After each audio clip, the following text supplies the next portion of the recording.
जाते जाते 2 मिनट का उन्होंने बोला। डीसी मुर्दाबाद क्यों बोला आप सब समझ सकते हैं कि उन्होंने ये लाइन क्यों बोली मजबूर होकर। पत्रकार साथी एकजुट हो जाते हैं, ये बहुत बड़ी बात है। आप लोगों का सहयोग चाहिए, साथ चाहिए। हम भुगत हो गए पता है मुझे, कल आप थे, आज मैं हूँ, आने वाले टाइम में कल कोई और होगा। पहले मीना जी थे।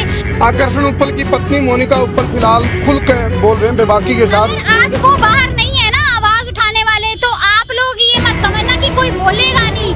एक ये ब्राह्मण की भविष्यवाणी है, सोनी शर्मा कुटेल की भविष्यवाणी है।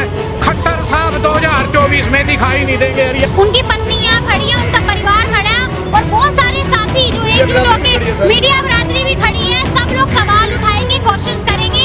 आप लोगों का पीछा नहीं छोड़ेंगे हम। आप सोचोगे कि आप अंदर ही अंदर गेम खेलते रहेंगे। शाम को उन्होंने पहले मुझे बोल दिया था वर्बली पर्सनली भी कि मुझे जो है गिरफ्तार कर सकते हैं, मैं गिरफ्तारी देने आ जाऊंगा। 342, 186, 506, 509, 354, 354 डी थी कल तक और अब रात तक, और अब जब हमने देखा तो उसको बी कर दिया गया है। हाँ जी, 66, 67 IT एक्ट, ये सब धाराएं लगाई गई हैं। अरे पत्रकार की फैमिली है वो पत्रकार जिसने कभी आप लोगों की भी किसी न किसी रूप में मदद ही की होगी। खट्टर साहब ने अपनी कब्र खोद ली है, ठीक है ना। यदि सरकारी काम में बाधा पहुंचाने का धारा लगाई है तो मैं जानते पत्रकार एक वकील बन के बात को भैया भाई फिर वो काम में चल तो वह धारा किसी।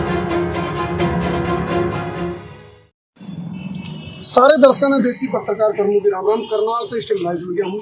फिलहाल एक जिक्र चल रहा था भाई आकर्षण उपल को बेल मिलेगी या फिर कस्टडी मिलेगी। फिलहाल जो ताज़ा अपडेट है जुडिशियल कस्टडी और मैं उनके परिवार के साथ हूँ इस टाइम। मैं एक बात बता दूँ उनके परिवार वालों को, आपके साथ सारे खड़े हैं कि बिल्कुल तनमन धन से पूरे मतलब प्रदेश की जनता भी है, सारे पत्रकार मीडिया बिरादरी भी साथ है। पहली बात तो आप घबराओ मत, हम साथ हैं, आप लोग साथ हैं और हम तो बहुत खुश हैं आप हमारे साथ पूरा तो मोनिका उपल आकर्षण उपल की मैं एक बार क्योंकि कई कमेंट आए थे, क्या कह रहे हैं कमेंट आए थे कि भाई जब आकर्षण उपल को पेश किया गया तो उस टाइम वो क्या कह रहे थे और उनकी परिवार से बात भी हो पाई या नहीं।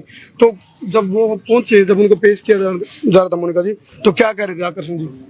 जब उनको पेश किया गया तो ऐसे लेके आए जैसे बहुत बड़े संगीन जुर्म में उनको गिरफ्तार किया है, कोई क्रिमिनल आया है बहुत बड़ा जिससे लोगों को खतरा है। ऐसे जल्दी जल्दी में लेकर आया गया और जल्दी जल्दी में लेके जाया गया। ज्यादा बात नहीं कराई, बस जाते जाते ऐसे हाथ थोड़ा सा मिलाया, इतना ही बस तसल्ली हुई है कि मैंने उनका फेस देख लिया, उन्होंने मुझे देख लिया, बस इतनी ही मुलाकात हो पाई है। बल्कि हमें तो अंदर भी नहीं जाने दे रहे थे, बड़ी मुश्किल से रिक्वेस्ट करके, पता नहीं कौन भैया जानकार थे मेरे, वो मुझे दूसरे रास्ते से फटाफट अंदर लेके गए कि कोई बात नहीं, ये मिसेज है, उनको मिलने दो, बात करने दो, उनको देखने दो क्या है, उनका हक बनता है। काफी सारे लोग थे अंदर, बहुत सारी भीड़ थी, वकील थे बहुत सारे, उनकी तरफ से भी हमारी तरफ से नहीं, बात नहीं हो पाई ज्यादा। बस सिर्फ तसल्ली हुई कि हाथ मिलाया उन्होंने, दूर से ऐसे यहाँ पे खड़े हैं, बीच में एक दो बंदे खड़े हैं, बस ऐसे हाथ मिलाया, मैंने तसल्ली कर ली कि उन्होंने मुझे देख लिया, मैंने उनको देख लिया कि ठीक है, वो मतलब सही है।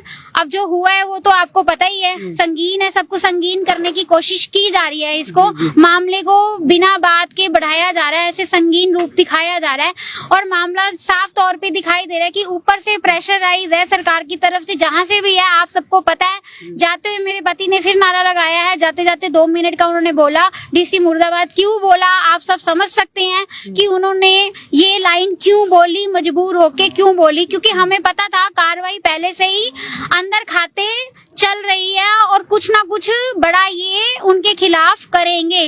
आज मैंने देख लिया है कि पावर का गलत इस्तेमाल कैसे हो सकता है, कैसे लोग मतलब कुर्सियों पे बैठते हैं, पहले जनता ही इनको बिठाती है और जब ये बैठ जाते हैं तो किस तरीके से जनता के खिलाफ ही उस पावर का ये इस्तेमाल करते हैं। आज के बाद मैं ये अपील जरूर करूंगी जनता से कि सोच समझ के चुनाव में किसी को वोट देना, खड़े करना, सब कुछ देख के, क्योंकि आने वाले टाइम में आज मैं हूँ, पहले मेरे से पहले भी कई हादसे ऐसे हुए हैं, कई लोगों को टारगेट किया जाता है, आज मैं हूँ और आने वाले टाइम में पता नहीं किस परिवार का, किस सदस्य का नंबर होगा और कौन अगला इस कैमरे को फेस कर रहा होगा, क्योंकि जब कोई जनता की आवाज उठाने वाला ही नहीं रहेगा तो आप लोग आम पब्लिक, सरकारी अफसरों में तो वो बेचारे जा जाके वैसे ही माथा फोड़ फोड़ के थक गए कि कोई सुनवाई नहीं होती थी, यहाँ तक कि अफसर लोग जो अफसरों के नीचे बंदे काम करते हैं वो लोग भी मेरे पति को फोन कर करके कह के काम करवाते होते थे, ये इनकी इमेज थी। आपको इस बात की उम्मीद थी? मन को बिल्कुल चंडीगढ़ में हमारे साथ हम भुगत हो गई इन चीजों पता है की, मुझे, बुढ़ाइल जेल हुई थी। हाँ, आपके साथ हुआ अभी कुछ टाइम पहले, कोई बात नहीं हुई मिड्डा साहब के साथ, तब भी मेरे पति खड़े हैं, सारे पत्रकार साथी एकजुट हो जाते हैं, ये बहुत बड़ी बात है। आप लोगों का सहयोग चाहिए, साथ चाहिए। अगर किसी एक पे मुसीबत आती है तो देखो सबको साथ मिलके उसका साथ देना चाहिए। कल आप थे, आज मैं हूँ, आने वाले टाइम में कल कोई और होगा, पहले मिड्डा जी थे, किसी ना किसी को किसी ना किसी रूप में टारगेट करते रहते। लेकिन ये बातें छोटी मोटी थी, पर जो मेरे पति पे एलिगेशन लगाए जा रहे, जिस तरीके से उनको घेरा जा रहा है, कोशिश की जा रही है, ये तो साफ तौर पे दिख रहा है कि सरकारी अफसर कुछ लोग अपनी पावर का गलत इस्तेमाल कर रहे हैं और इसका खामियाजा आने वाले टाइम में उनको भुगतना पड़ेगा, क्योंकि करनाल की जनता शांत नहीं बैठेगी। अगर इंसाफ नहीं हुआ, नहीं उनको न्याय मिला, तो ये लोग ऐसी सड़कों पे रहेंगे और हम न्याय की मांग करते रहेंगे, यहीं पे धरने देते रहेंगे। अगर वो नहीं सुधरेंगे तो फिर हम अपनी लाइन पे आएंगे। क्या कर लेंगे? कितने लोगों को गिरफ्तार कर लेंगे, लाठियां चला देंगे, मार कर लेंगे। इनके पास और कुछ है? और कुछ कर सकते हैं? कुछ नहीं कर सकते। और ये सिर्फ यही अत्याचार ही तो कर सकते हैं, और अगर अत्याचार करेंगे तो क्या वो लोग दिखाएंगे नहीं? चलिए, आकर्षण उपल की पत्नी मोनिका उपल फिलहाल खुल के बोल रहे हैं बेबाकी के साथ। अगर आज वो बाहर नहीं है ना आवाज उठाने वाले, तो आप लोग ये मत समझना कि कोई बोलेगा नहीं। उनकी पत्नी यहाँ खड़ी है, उनका परिवार खड़ा है, और बहुत सारे साथी जो एकजुट होकर, मीडिया बरादरी भी खड़ी है, सब लोग सवाल उठाएंगे, क्वेश्चंस करेंगे। आप लोगों का पीछा नहीं छोड़ेंगे हम। आप सोचोगे कि आप अंदर ही अंदर गेम खेलते रहेंगे और आप अपनी तानाशाही चलाते रहेंगे, ये आप अपनी गलतफहमी निकाल दें अपने दिमाग से, दिल से। हम सब एक साथ हैं और ये अन्याय उनके साथ कदे भी नहीं होने देंगे। दर्पण भाई, इस बात का पता था भाई इतनी संगीन धाराएं लग चुके हैं? क्योंकि रात तक कुछ ऐसा नहीं बताया गया था हमें, नहीं कुछ हो गया था। मैं आपको बताना चाहूंगा, मैं शाम को घर जब पहुंचा उसके बाद मुझे अचानक से मीडिया के एक पर्सन उन्होंने कॉल किया। उन्होंने बोला कि आकर्षण भाई को क्या गिरफ्तार कर लिया? तो मैंने कहा नहीं, ऐसा नहीं है। लेकिन जब उन्होंने ये लाइन बोली तो मेरा माथा ठनका, क्योंकि शाम को वो उन्होंने पहले ही मुझे बोल दिया था, वर्बली पर्सनली भी, शाम को जब सैर पे निकले थे तब भी, और पहले भी जब उन्होंने वो कवरेज करी कि मुझे जो है गिरफ्तार कर सकते हैं, मैं गिरफ्तारी देने आ जाऊंगा। मैं उसी समय कोई नोटिस नहीं, कोई कुछ नहीं, कोई कॉल नहीं। अगर इनको भाभी को कोई नहीं जानता, कोई घर में किसी को नहीं जानता, कम से कम छोटे भाई को तो जानते हैं, सभी जानते हैं कि दर्पण उपल कौन है। मुझे कोई कॉल आता कि भाई ऐसे बात है और ऐसे ऐसे बात है, और उन्होंने ये बोला। वो जाते हैं सैर के लिए, सैर करने गए थे कर्ण स्टेडियम, वहां पर रोज जाते हैं वो दौड़ लगाने के लिए। वहां पर जब वो बाहर आए तो उन्हें ये पता लगा कि यहाँ पर तो फील्डिंग चल रही है मेरी, बाहर डायल 112 की टीम खड़ी है। एक बंदे ने आके बोला कि आपको हमारे साथ चलना होगा। उन्होंने बोला किस लिए? तो उन्होंने बोला जी ये कारण है, आपको साथ चलना है। तो उन्होंने बोला कि ऐसा है, मेरा घर यहाँ से सिर्फ 400 मीटर की दूरी पे है, मैं वहां जाता हूँ तो गाड़ी की चाबी रख देता हूँ और घर में बता देता हूँ, उसके बाद मैं आपके साथ ही चलता हूँ। तो उन्होंने कहा नहीं, आपको अभी चलना होगा साथ में। उसके बाद से उनका फोन स्विच ऑफ। घर वालों को ये लग रहा है कि उनके साथ कोई अनहोनी हो गई है। एक आदमी जो घर पे सैर कर ही निकला हो और बाद में उसका फोन स्विच ऑफ चला जाए, घर वालों की हालत क्या होती है? 1 मिनट निकालना मुश्किल हो जाता है। 2 घंटे इंतजार करते रहे, 2 से 2.5 घंटे बाद जाके पता लगा। पहले तो 2-2.5 घंटे तक पुलिस नकारती रही, हमें तो पता था क्या होने वाला है, लेकिन पुलिस नकारती रही। बाद में जाकर वो माने कि हाँ हमारी गिरफ्त में है। पहले CIA 2 फिर CIA 1 लेकर आए चोरी छुपे। ये तो ठीक है, हमारे भी सोर्सेज है, हमने भी पता किया है, CIA 1 में ले आए हैं। फिर वहां पर जो है सारी बातें जो है ये साफ हो गई कि ये षड्यंत्र उन्होंने पूरा किया है। और इस षड्यंत्र आज उन्होंने अभी तो ये चीज है कि अभी फिलहाल ऐसा तो कुछ नहीं है, कोई ऐसी कोई बात नहीं है कि उनके साथ कोई दुर्व्यवहार तो नहीं है। लेकिन इससे बड़ा दुर्व्यवहार क्या होगा? एक आदमी लोगों के लिए आवाज उठाता है, बल्कि उसे मेडल देने के बजाय, इनाम के बजाय उसे जेल की सलाखें जो है वो मिलती हैं। तो ये तो इस देश के अंदर ना यही बात है। हमारे जिन लोगों के धर्मात्माओं के आज चौक के ऊपर बड़े बड़ी फोटोज लगी, जिन्हें हम प्रणाम करते हैं ना, बड़े बड़े पॉलिटिशियन जिनका ये रचा हुआ पूरा का पूरा षड्यंत्र है और अधिकारी हैं, उन्हीं वही लोग जो है इसी तरीके से जो है वो भी लोग ऐसे ही जेलों के अंदर गए हुए थे। तो ये वो सब कुछ हो रहा है, ये सारा षड्यंत्र ऊपर से चल रहा है, क्योंकि वो सच्चाई दिखाते हैं। मोनिका जी कुछ कह रहे थे आप धाराओं के बारे में? हाँ, धाराएं में बताने लगी थी, बहुत सारी धाराएं भी धारा लगाई गई है, सबको संगीन बनाया गया है कि महिला की इज्जत को भंग किया गया है। अरे भैया, वीडियो सबके सामने है। अंदर गए, सीट पर वो बैठे नहीं थे, कहते सरकारी काम में बाधा डाली। सरकारी काम तो चल ही नहीं रहा था जब वो सीट पर थे ही नहीं। 342, 186, 506, 509, 354, 354 डी थी कल तक और अब रात तक, और अब जब हमने देखा तो उसको बी कर दिया गया है। हाँ जी 66, 67 IT एक्ट ये सब धाराएं लगाई गई हैं। इन कोशिश की जा रही है इसको मामले को संगीन से संगीन बनाने की, ताकि वो बाहर ना आ सके, बेल ना मिल सके उनको। तो D और B वाई डी का मतलब धोखा और B का मतलब भ्रष्टाचार, तो दोनों चीज चल रही है। समझ सकते हैं इन धाराओं का मतलब ये जबरदस्ती थोपी जा रही है, अपनी मनमर्जियां करी जा रही हैं। इसमें से कोई भी एक सिंगल धारा भी वैलिड नहीं है। चलो अगला स्टैंड क्या है आप लोगों का? अब हम जाते हैं घर, बैठते हैं, सोचते हैं कि अब जब कल पे कार्रवाई कर दी है, कल बहस होगी, जो एलिगेशन उन्होंने लगाए हैं हमारे वकील भी बहस करेंगे। आज तो उन्होंने मौका ही नहीं दिया, आज तो अंदर गए हैं, कागजी कार्रवाई हो रही थी, 5-7 मिनट लगे, मुझे लगा शायद अब कार्रवाई स्टार्ट होगी, इतने में सिर्फ मैसेज आ गया कि लो जी कल पे बात चली गई है, अब उनको लेके जा रहे हैं। तो मेरे को समझ नहीं आया, मैं कहा ये क्या हुआ है, अब कुछ किया ही नहीं इन्होंने, ये तो कह रहे थे आज होगा, नहीं लेकिन साइन हुए। सब अधिकारियों को ये बात कह देना चाहता हूँ, परिवार वालों को अंदर जाने से रोकने वाला जो ये मसला है इसको यहीं पे रोक दे।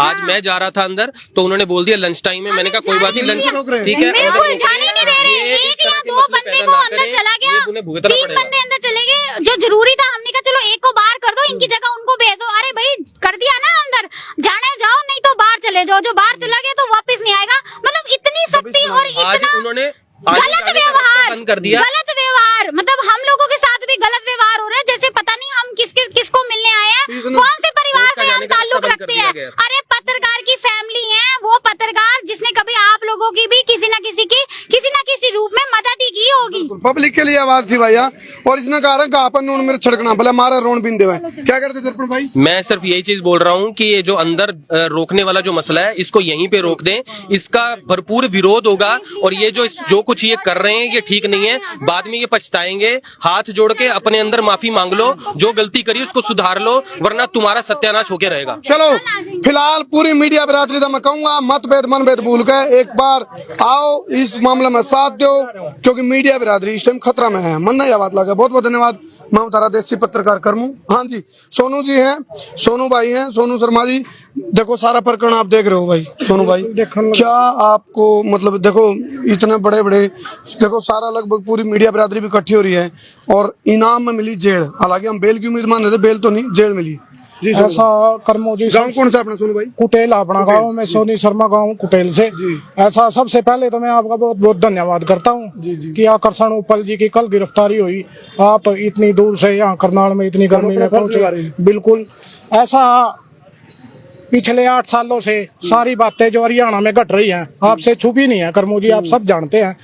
इसका सरकार का वैसे तो पहले ही निश्चित हो चुका है 2024 में यहाँ से जाना इनकी विदायिता है।